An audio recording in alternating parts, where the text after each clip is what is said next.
Um escaldante dia sem fim de um lado e uma noite permanentemente congelada do outro. É assim que o planeta seria se não se movesse em torno do Sol. Quão diferente seria a vida na Terra? Que lugares do planeta seriam habitáveis? E como seria a nossa noção de tempo?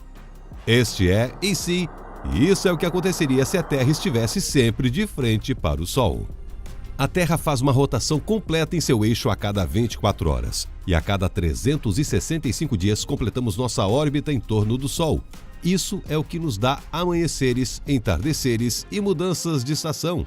Se a velocidade desses movimentos fosse a mesma, então a Terra sentiria o fenômeno conhecido como travamento de maré. Isso significa que um lado do planeta estaria sempre voltado para o Sol e o outro ficaria de costas, em uma perpétua escuridão.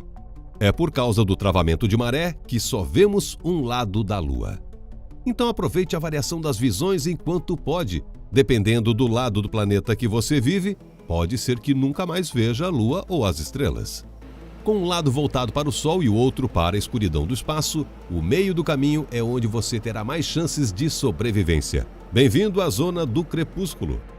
Essa fina faixa de terra que une o dia à noite também é chamada de linha cinza ou linha terminadora. Em um cenário em que a Terra não se move, seria a única área onde as coisas não estariam nem muito quentes nem muito frias, assim como a zona Cachinhos Dourados do Sistema Solar. A largura dessa linha de terminação provavelmente seria a mesma de hoje, cerca de 60 quilômetros. A única diferença é que, em vez de se mover pelo planeta todos os dias enquanto ele gira, essa faixa ficaria em um só lugar. Se essa área de crepúsculo e amanhecer sem fim fosse o único lugar habitável para os humanos, seria incrivelmente concorrida. Todos se espremeriam em um espaço tão grande quanto a Argentina, ou um território somado dos estados do Pará e Amazonas. Isso é claro se toda a faixa estivesse coberta de terra e não de água. Conseguir viver fora dessa região dependeria da movimentação de calor pelo planeta. Se os ventos fossem fortes o suficiente nos dois hemisférios, eles poderiam mover o ar quente de um lado e o ar frio do outro. Com uma atmosfera espessa como a atual, esses ventos poderiam refrescar um pouco as coisas no lado escaldante. Ficaríamos gratos por cada nuvem que aparecesse para fazer alguma sombra, mesmo que momentânea. As temperaturas desse lado da Terra seriam semelhantes às temperaturas das atuais regiões tropicais. Viver nesse planeta seria desafiador. Mesmo com uma pequena diferença de temperatura, haveria uma grande diferença de pressão entre os lados. Isso poderia transformar os ventos, que antes eram úteis, em jatos superpoderosos e destrutivos. A água líquida seria uma preciosidade. Com sorte, algumas áreas do lado diurno poderiam ter um clima ameno o suficiente para ter água líquida, mas não seria o bastante para abastecer toda a população mundial. No lado escuro, a água provavelmente congelaria. Com uma variação de temperatura tão grande, as moléculas de água entrariam em ciclos viciosos. No lado diurno, o calor intenso levaria à evaporação. Então essas moléculas poderiam migrar para o lado escuro, voltar a formar nuvens e retornar ao lado diurno, repetindo várias vezes o mesmo caminho. Teríamos que ser criativos. Poderíamos desenvolver algum tipo de transporte para tirar o gelo do lado frio e derretê-lo, ou para converter o vapor da água do lado solar em água líquida. A parte ensolarada do planeta teria um suprimento infinito de energia solar. Só teríamos que garantir que os painéis suportassem o calor intenso. Painéis solares não costumam funcionar bem em alguns dos lugares mais quentes do planeta. Temperaturas de até 50 graus Celsius, além de um grande acúmulo de poeira, podem reduzir a eficiência desses painéis pela metade. Mas temperaturas absurdamente quentes podem ser uma boa forma de gerar eletricidade. Só precisaríamos dos aparatos de tecnologia termoelétrica. Ao colocar uma extremidade do dispositivo no lado quente do planeta e a outra no lado frio, teríamos energia elétrica gratuita simplesmente pela diferença de temperatura. Talvez não seja o suficiente, porque esses dispositivos termoelétricos geralmente são usados apenas para coisas que não exigem muita energia.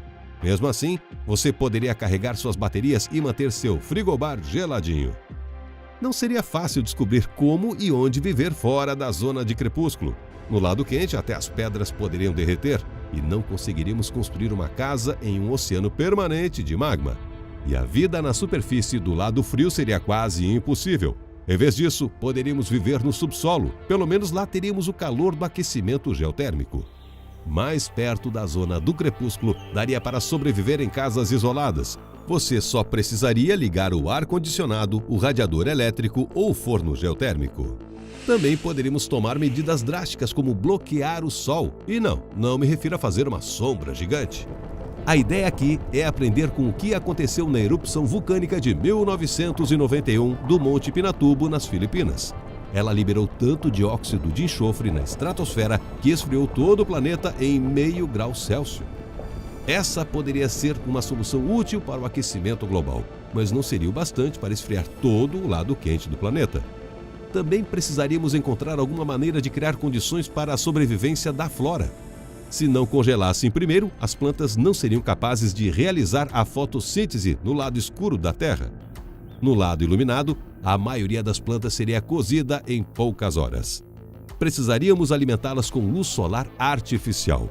Ao longo da linha cinza, colheríamos algumas plantas que não precisam de muita luz, como grama de trigo e aspargos brancos, ou entrar de cabeça nos fungos e aproveitar as diferentes variedades do reino fungi. Como se isso já não fosse o suficiente para se preocupar, o céu nunca mudaria. Teríamos que encontrar uma nova maneira de medir horas, dias e meses. Se você vivesse no lado solar, nunca mais veria o céu à noite. Ficaríamos sem lua, sem estrelas e sem planetas para sonhar. Em algumas gerações, talvez os humanos esquecessem completamente do resto do sistema solar ou do universo. Será que tem como ficar pior que isso? E se em vez de ficar parada, a Terra girasse na velocidade da luz? Essa é história para outro E se? Gostou deste vídeo? Então dê um like e não se esqueça de se inscrever no nosso canal para se manter atualizado e receber o melhor de E se? Todas as semanas.